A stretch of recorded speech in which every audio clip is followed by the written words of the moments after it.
Hello students, welcome back to our channel Geo for You, and we are back with class 12th biology new chapter human reproduction। वैसे तो according to your new syllabus आपका chapter और new NCERT according to your new NCERT chapter 2 है, और according to the old NCERT chapter 3 है ये, ठीक है। Because your first chapter is deducted, cut हो चुका है, डिलीट हो चुका है, इसीलिए ये चैप्टर 3 था जो कि अब चैप्टर 2 हो चुका है, ह्यूमन रिप्रोडक्शन। इससे पहले हम sexual reproduction in flowering plants के सारे पार्ट्स इन डिटेल्स कर चुके हैं। अगर आपने नहीं देखे हैं तो जाकर पहले उनको देख लेना, उनसे आपको बेसिक पता चलेगा, आपको पता चलेगा कि प्लांट्स में कैसे आपका रिप्रोडक्शन होता है, तो उसको देख लेना। अभी हम अपने टॉपिक की तरफ बढ़ते हैं। तो आपका चैप्टर है ह्यूमन रिप्रोडक्शन। तो ह्यूमन रिप्रोडक्शन का मतलब है कि आपके रिप्रोडक्शन, जो कि हम समझ चुके हैं कि रिप्रोडक्शन का मतलब होता है अपनी न्यू प्रोजेनी प्रोड्यूस करना, अपने जैसे individual banana, that is your reproduction, that is the process, okay. और ह्यूमन रिप्रोडक्शन का मतलब है ह्यूमंस में रिप्रोडक्शन। अभी हमने फ्लावर्स में पढ़ा था, प्लांट्स में पढ़ा था, अब वही सेम चीज हम ह्यूमंस में पढ़ने वाले हैं। तो ह्यूमंस ना आपके सेक्सुअली रिप्रोड्यूस करते हैं, they are not involve in asexual reproduction. वो कर ही नहीं सकते एसेक्सुअल रिप्रोडक्शन, उनका प्रोसेस ही ऐसा बना है कि वो सेक्सुअल रिप्रोडक्शन के लिए बने हुए हैं। ह्यूमंस और जितने भी मैमल्स होते हैं, मैमल्स जो भी एनिमल्स हैं, वो सारे आपके सेक्सुअल रिप्रोडक्शन ही करेंगे, ठीक है। तो अगर मैं इंट्रोडक्शन देखूं तो सबसे पहले तो इंट्रोडक्शन में आपका पूरी ह्यूमन बॉडी के अंदर बहुत सारे इवेंट्स होते हैं रिप्रोडक्शन के, वो देख रहे हैं हम कि क्या क्या इवेंट्स हैं। फिर हम इन चैप्टर के अंदर इन सबको डिटेल में पढ़ने वाले हैं। तो मैंने आपको बता दिया कि ह्यूमन जो है सेक्सुअली रिप्रोड्यूस करता है, एसेक्सुअली नहीं। और जो इवेंट्स हैं वो मैंने एक एक करके लिख दिए जस्ट फॉर ऊपर ऊपर से, ठीक है। जो ऊपर ऊपर से आपका बन रहा है वो लिख दिया है। देखो, सबसे पहला इवेंट है आपका गेमेटोजेनेसिस। सबसे पहले आपके बॉडी में बनते हैं स्पोर्स, सॉरी मैंने स्पोर्स बोल दिया, स्पोर्स बनते हैं आपके प्लांट में। बॉडी में बनते हैं आपके गैमेट्स। गैमेट्स होते हैं वो सेल और वो चीज, वो सेल बॉडी का जो आगे ट्रांसफर होकर न्यू प्रोजेनी बनाने के लिए, न्यू इंडिविजुअल बनाने के लिए, ठीक है। तो इवेंट सबसे पहले जो था गेमेटोजेनेसिस। गेमेटोजेनेसिस में होता है गैमेट का फॉर्मेशन। बॉडी के अंदर ही क्या होता है, गैमेट फॉर्मेशन होती है। स्पर्म बनते हैं मेल्स में और ओवम बनते हैं फीमेल्स में। ये आपकी वो स्टेज है जब आपके रिप्रोडक्शन के लिए आपकी बॉडी जो है रेडी है, ठीक है। तो आपके स्पर्म्स बनते हैं मेल में और ओवम्स बनते हैं फीमेल्स में। Next is your insemination. Insemination वो प्रोसेस है जिसमें आपका स्पर्म जो है फीमेल जेनिटल ट्रैक्ट में ट्रांसफर हो जाता है। जैसे ही स्पर्म आपका फीमेल जेनिटल ट्रैक्ट में ट्रांसफर कर दिया, उस प्रोसेस को हम बोलते हैं इंसेमिनेशन। तो गेमेटोजेनेसिस हो गया, इंसेमिनेशन हो गया, और नेक्स्ट है आपका फर्टिलाइजेशन। जैसे ही वो ट्रांसफर हो गया, अब क्या करेगा, वो स्पर्म जो है फीमेल गैमेट के साथ फर्टिलाइज करेगा, फ्यूज होगा। तो fusion of male and female gamete is known as fertilisation, ठीक है। तो आप लोगों ने छोटी क्लासेस में पढ़ा है, आपके 10th क्लास में ये है टॉपिक, ठीक है। So leads to the formation of zygote. अब जो फर्टिलाइजेशन है वो क्या फॉर्मेशन कराता है, एंड में उसका फॉर्मेशन होता है जाइगोट का फॉर्मेशन होता है। और ऐसे ही ये जाइगोट आगे डेवलप होते होते बनता है ब्लास्टोसिस्ट में। और ब्लास्टोसिस्ट क्या करता है, इम्प्लांटेशन करता है। इम्प्लांटेशन क्या है, ब्लास्टोसिस्ट का अटैचमेंट होना यूटेराइन वॉल्स के साथ। किसके साथ, यूटेराइन वॉल के साथ ब्लास्टोसिस्ट का अरेंजमेंट होना। अब गेस्टेशन पीरियड आ जाता है उसके बाद। अब आपका इम्प्लांटेशन हो गया, फर्टिलाइजेशन इम्प्लांटेशन हो गया, अब गेस्टेशन पीरियड। गेस्टेशन पीरियड वो पीरियड होता है जब बेबी ग्रो कर रहा होता है, एम्ब्रियो डेवलप कर रहा होता है, बढ़ रहा होता है, ठीक है। And parturition is the time when, जब आपकी बेबी की डिलीवरी करने का टाइम है, that is the delivery of the baby, ठीक है। तो these events are all involve in your reproduction which is sexually reproduction. Sexual reproduction जिसको बोलते हैं, ह्यूमन में होती है सेक्सुअल रिप्रोडक्शन। और ये सब इवेंट कब होंगे, आफ्टर योर पुबर्टी। पुबर्टी से पहले कुछ नहीं होगा, क्योंकि पुबर्टी एक वो स्टेज है जब आपकी बॉडी रेडी हो जाती है कि अब वो रिप्रोड्यूस कर सकती है। उससे पहले तक वो रिप्रोड्यूस करने के कैपेबल नहीं होती है, ठीक है। तो एक एज होती है, पर्टिकुलरली आपकी गर्ल्स में एक एज होती है जिसमें आपकी मेंस्ट्रुअल साइकिल स्टार्ट हो जाती है, that is your 16, 17, 18 approx like this, ठीक है। और ऐसे ही मेल्स में भी होता है, जब आपका उनका फॉर्मेशन ऑफ स्पर्म्स और क्या बोलते हैं सीमेन फॉर्मेशन, ये सब सबका एक एक अलग अलग प्रोसेस है, that is the age of puberty, ठीक है। एंड सम कॉमन चीजें भी हैं, कुछ कॉमन, सॉरी कॉमन नहीं, कुछ डिफरेंट चीजें भी हैं, जैसे कि कुछ इवेंट्स ऐसे होते हैं, जैसे आपका मैं एग्जांपल दूं, स्पर्म फॉर्मेशन आपके ओल्ड मेंस में भी चलता रहता है, लेकिन जो मेंस्ट्रुअल साइकिल है वो फीमेल्स में एक एज के बाद, अप्रोक्स 50 एज के बाद क्या हो जाता है, बंद हो जाती है, सीज हो जाती है, रुक जाती है। तो वो फीमेल्स फिर रिप्रोड्यूस नहीं कर सकती, लेकिन मेल्स आर लाइफ टाइम, उनका स्पर्म फॉर्मेशन लाइफ टाइम चलता है, तो वो कभी भी रिप्रोड्यूस करने के कैपेबल होते हैं। तो these are the difference in their event, okay, event में डिफरेंस है। चलो, तो ये तो था सिर्फ इंट्रोडक्शन आपके चैप्टर का। अब हम देख लेते हैं कि इसके अंदर हम कौन कौन से टॉपिक्स पढ़ने वाले हैं। तो हम टॉपिक पढ़ने वाले हैं इस चैप्टर के अंदर, आज की वीडियो में सिर्फ मेल रिप्रोडक्टिव सिस्टम करेंगे, लेकिन इस चैप्टर के अंदर ये सारे टॉपिक्स हम कवर करने वाले हैं इन डिटेल और also according to your NCERT, ठीक है। तो सबसे पहला टॉपिक है मेल रिप्रोडक्टिव सिस्टम। क्या सिस्टम है, क्या पार्ट्स है, कौन से किसके क्या फंक्शन है, ये सब हम पढ़ेंगे मेल रिप्रोडक्टिव सिस्टम के बारे में। ऐसे ही हम फीमेल रिप्रोडक्टिव सिस्टम पढ़ेंगे, उसके भी पार्ट्स पढ़ेंगे, उसके भी फंक्शन पढ़ेंगे डिटेल में। जब हम ये दोनों पढ़ लेंगे, उसके बाद हम पढ़ेंगे गैमेटोजेनेसिस की, उनके स्पर्म्स का या ओवम का फॉर्मेशन कैसे होता है, उनके गेमेट्स का फॉर्मेशन कैसे होता है, ये हम तब पढ़ेंगे। फिर आएगा मेंस्ट्रुअल साइकिल कि क्या क्या पीरियड होते हैं, मेंस्ट्रुअल साइकिल में कौन कौन से फेज होते हैं, ये हम इसमें पढ़ेंगे।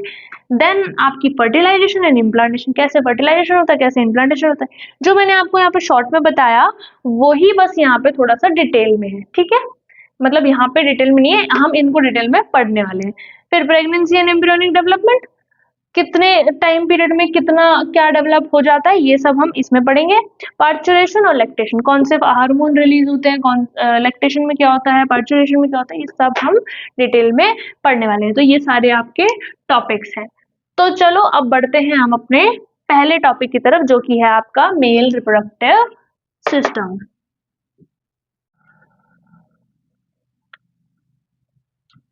So our first topic is male reproductive system. तो मेल रिप्रोडक्टिव सिस्टम में बेसिकली वो सिस्टम हम डिस्कस करने वाले हैं जो कि मेल में प्रेजेंट है, ओनली सिर्फ किस में प्रेजेंट है, मेल में प्रेजेंट है, और वो इन्वॉल्व है आपकी रिप्रोडक्शन प्रोसेस के लिए।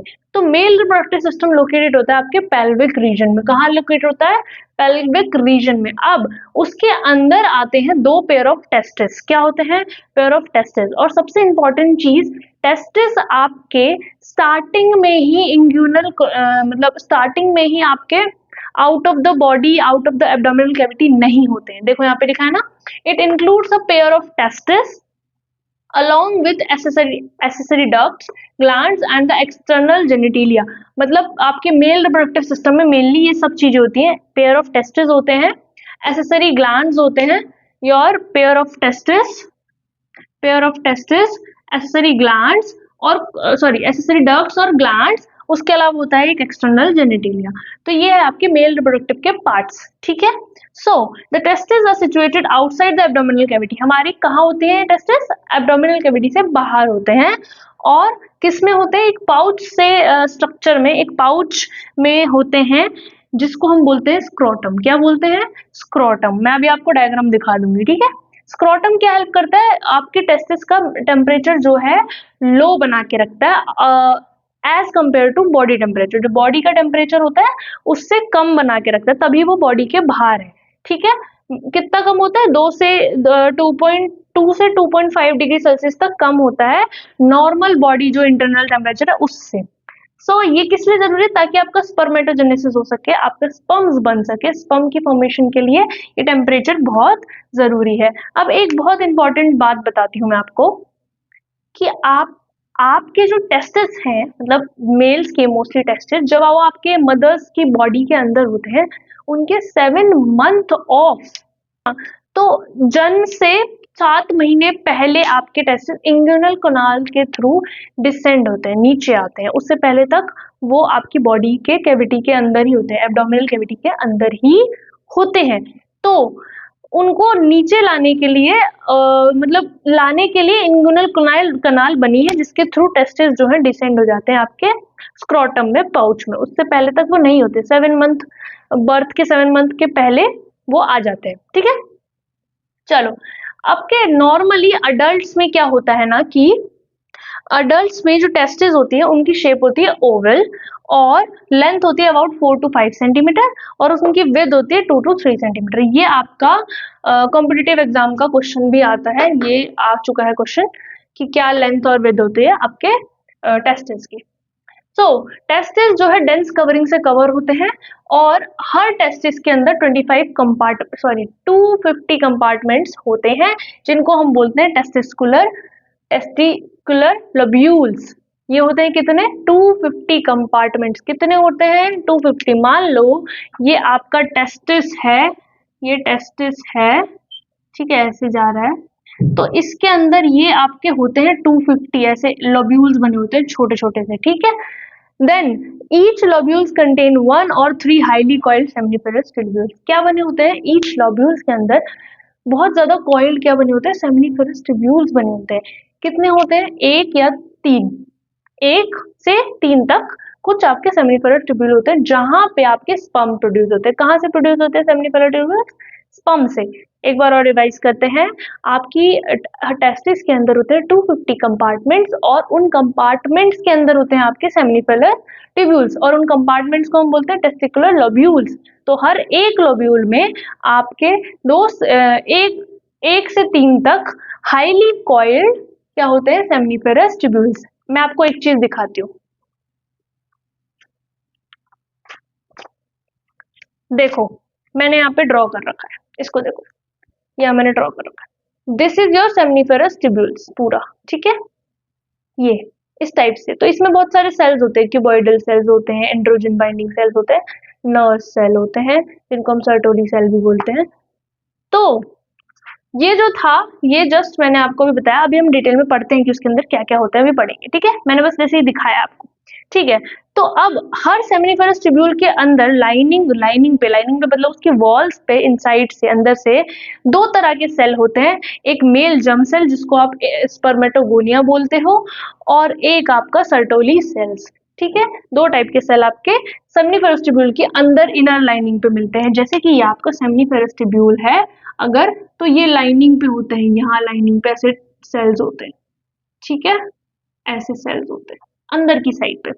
और 2 तरह के सेल होते हैं, एक होते हैं मेल जर्म सेल, एक होता है आपके सर्टोली सेल्स। तो male germ cell undergo meiotic division and leading to sperm formation. Male germ cell तो मेयोटिक डिवीजन करता है और क्या कराता है? स्पर्म फॉर्मेशन कराता है।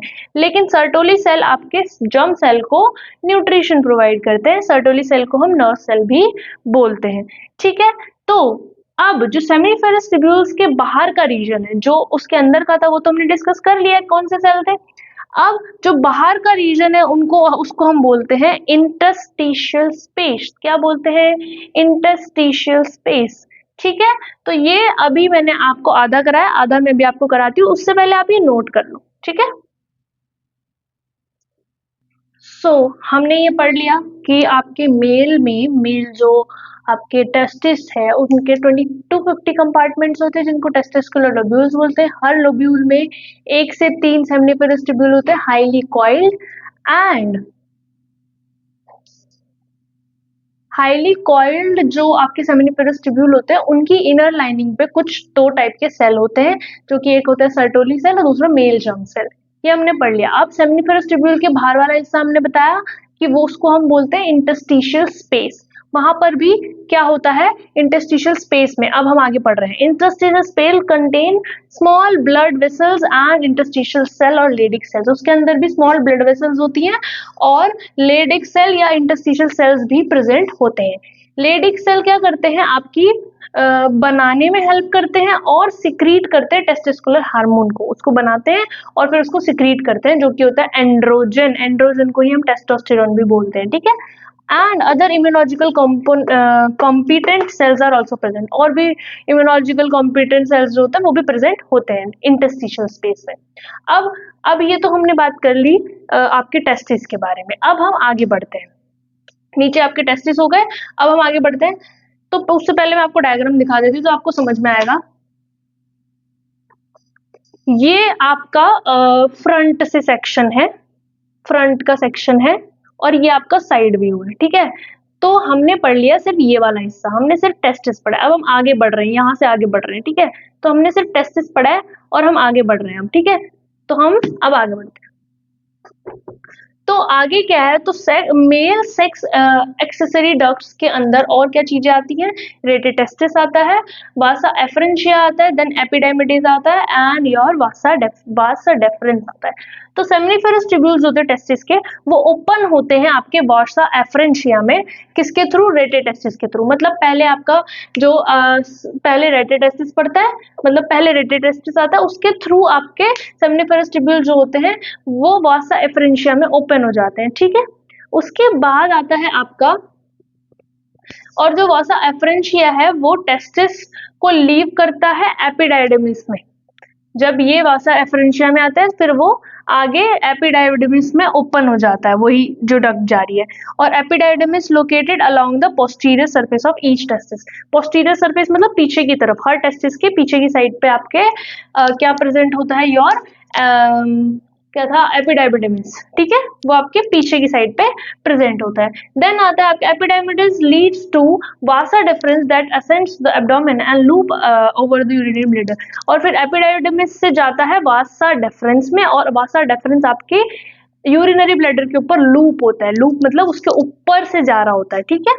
तो vasa deferens receives the ducts from the seminal vesicle. वो कहाँ से रिसीव करता है अपने डक्ट, सेमिनल वेसिकल, जो कि उसके साइड में होते हैं। देखो मैं आपको दिखाती हूँ, ये रहा आपका टेस्टिस, ठीक है। तो ये आपके जो ये मेस सा दिख रहा है that is your एपिडाइडिमिस।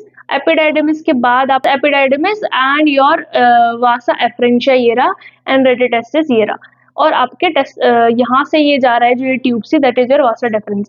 And vasa deferens अपना डक्ट रिसीव करता है आपके क्या लिखा है आपका, सेमिनल वेसिकल से। जो सेमिनल वेसिकल है इसमें से डक्ट्स अपना सिक्रीशन डालते हैं।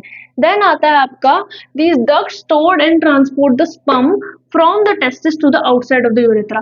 अब ये क्या करते हैं, डक्ट्स क्या करते हैं, ट्रांसपोर्ट करते हैं और स्टोर करते हैं स्पर्म को टेस्टिस के बाहर, और फिर उसको यूरेथ्रा के थ्रू आगे पास करते हैं। Urethra originated from the urinary bladder. कहाँ से होता है, वो यूरिनरी ब्लैडर से होता है, and extended through the penis, penis की तरह एक्सटेंड हो रखा होता है, ठीक है। And it's external opening is called urethral meatus. देखो, अब देखो, ये आपका सेमिनल वेसिकल्स, इसके बाद ये बल्बोयूरेथ्रल ग्लैंड, ये आपका यूरेथ्रा है जो कि आपका यूरिनरी ब्लैडर से ओरिजिनेट होता है, ठीक है। और उसके बाद जो ये एंडिंग होती है इसको आप बोलते हो, ये जो पूरा स्ट्रक्चर है इसको आप बोलते हो ग्लैंड पेनिस, और इसकी एंडिंग को हम बोलते हैं यूरेथ्रल मिएटस, ठीक है। अब जो मेल एक्सटर्नल जेनिटेलिया है उसी को हम बोलते हैं पेनिस, पेनिस, जो ये पेनिस दिखाया था, ठीक है। और ये आपका बना होता है स्पेशल टिश्यू से, जो कि इरेक्शन करने में हेल्प करते हैं इंसेमिनेशन के टाइम पे। उस टिश्यू से बना होता है, इंसेमिनेशन अच्छे से हो जाए, आपके जो सीमेन है वो अच्छे से प्रोड्यूस हो जाए, उसके लिए हेल्प करते हैं, वैसे टिश्यू से बना होता है। The enlarged end of the penis called the gland penis। जो enlarged end है उसको हम gland penis बोलते हैं, मैंने आपको भी दिखाया स्ट्रक्चर में, ठीक है। Is covered by the loose fold skin called foreskin। एक लूज सी स्किन से कवर्ड होता है, उसको हम बोलते हैं foreskin, ठीक है। मेल एसेसरी ग्लैंड्स कौन कौन से हैं, आपके पेयर्ड सेमिनल वेसिकल्स और प्रोस्टेट, एक प्रोस्टेट ग्लैंड और एक आपके पेयर्ड बर्बर यूरेथ्रल ग्लैंड। सिक्रीशंस क्या क्या होती है, आपकी जो सिक्रीशन है सेमिनल प्लाज्मा जो है वो आपके सेमिनल वेसिकल से निकलता है, और बल्ब यूरेथ्रल ग्लैंड्स, इनकी सबकी इंक्लूडिंग होती है सेमिनल प्लाज्मा। जो सीमन बनता है वो ये सिक्रीट करवाते हैं, बनाते हैं, ठीक है। थोड़ी थोड़ी अपनी अपनी कंट्रीब्यूशन देते हैं। बल्ब यूरेथ्रल ग्लैंड आपकी लुब्रिकेशन में भी यूज होता है। आपका जो सेमिनल प्लाज्मा है वो रिच होता है फ्रक्टोज में और कैल्शियम और सर्टेन एंजाइम्स में, ठीक है। तो अब मैं आपको डायग्राम दिखा देती हूँ, ये आपका male reproductive part almost cover हो चुका है। तो ये दो डायग्राम थे जो मैंने आपको दिखाए, ठीक है। ये आपका साइड व्यू है, आपको पूरा दिखाया। देखो आपका जो वासा डिफरेंस है वो आपका यूरिनरी ब्लैडर के ऊपर से जा रहा है, ये देखो ये है ना, इसीलिए वो उसके ऊपर से जा रहा है, ठीक है। ये आपको अपने बढ़ाता है, ये स्क्रोटम है, आउट ऑफ द वो है, और ये है आपका फ्रंट व्यू, ठीक है। ये एक बार आप अपनी एनसीईआरटी में देख लेना। उसके अलावा आपका ये है diagram sectional view seminiferous tubules का, ठीक है। इसमें ये सारे इंटरस्टिशियल सेल्स हैं जो कि रेड रेड में दिख रहे हैं। दिस इज ये वाले इंटरस्टिशियल सेल है, और ये जो ये एरिया है ये आपके स्पर्म्स है, स्पर्मेटोगोनिया, स्पर्मेटोजोआ, दिस, ठीक है। तो मैंने आपको इंट्रोडक्शन करा दिया, आपको बता दिया कौन कौन से इवेंट्स होते हैं आपके ह्यूमन रिप्रोडक्शन में, और हमने मेल रिप्रोडक्टिव पार्ट जो है, मेल रिप्रोडक्टिव सिस्टम जो है वो इस वीडियो में कवर कर लिया है। डायग्राम भी दिखा दिया, सारे नोट्स भी लिखवा दिए, प्रॉपर एनसीईआरटी नोट्स हैं, और एक एक लाइन इंपॉर्टेंट है, सब इंपॉर्टेंट है इसमें, ठीक है। आपको पूरा, अगर आपको मेल रिप्रोडक्टिव सिस्टम समझाने को आ गया तो आपको ये सारा लिखना ही पड़ेगा, क्योंकि those are all included in your male reproductive system, और सबके फंक्शन, सबके पार्ट प्रॉपर क्लियर कर दिया मैंने आपको, ठीक है। तो इस वीडियो में इतना ही। नेक्स्ट वीडियो में हम करेंगे फीमेल रिप्रोडक्टिव पार्ट, और then further and further topics. So आपको चैनल को सब्सक्राइब करना है, अपने फ्रेंड्स को वीडियो शेयर करनी है, अच्छे अच्छे कमेंट्स करने हैं, और कोई डाउट हो तो कमेंट में पूछ लेना है, ठीक है। तो मिलते हैं नेक्स्ट वीडियो में, तब तक के लिए tata bye bye, thank you so much.